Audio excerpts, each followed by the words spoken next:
చపతి గారు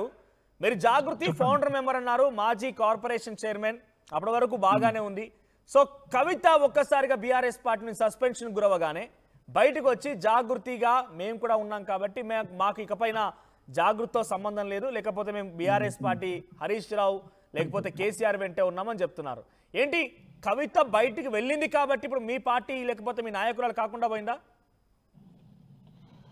అదేం లేదండి మేము కవిత గారికి ఏం వ్యతిరేకం కాదు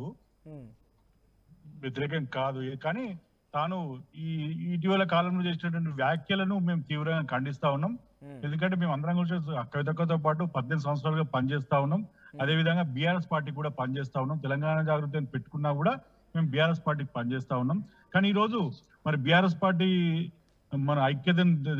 దెబ్బతీసే విధంగా విచ్ఛిన్నం చేసే విధంగా మరి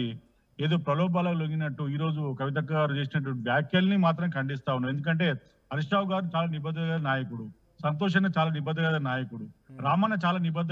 నిబద్ధత గల నాయకుడు అట్లాంటి నాయకులను కనుక మనం వీళ్ళు అక్క విమర్శిస్తే పార్టీకి చాలా దెబ్బ అవుతుంది కదా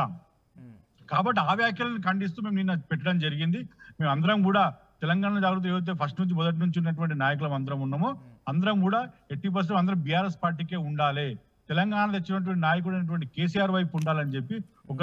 నిశ్చయంకి వచ్చి నిన్న ఒక ప్రెస్ మీట్ పెట్టడం జరిగింది అంతే తప్ప ఇంక తనకు వ్యతిరేకంగా తను కూడా ఇప్పుడు మేము ఆహ్వానిస్తా ఉన్నాం ఇప్పటికి కూడా తను తీరు మార్చుకొని తను కూడా మాతో పాటు అందరం కూడా పనిచేయాలి ఈ రేవంత్ రెడ్డి చేసినటువంటి రాక్షస పాలనకు వ్యతిరేకంగా మనం పనిచేయాలని మేము అనుకుంటున్నాం ఇదే విధంగా కవితక్క గారు కూడా ఈ మా వైపు రావాలని చెప్పి కూడా మేము ఆహ్వానిస్తా ఉన్నాం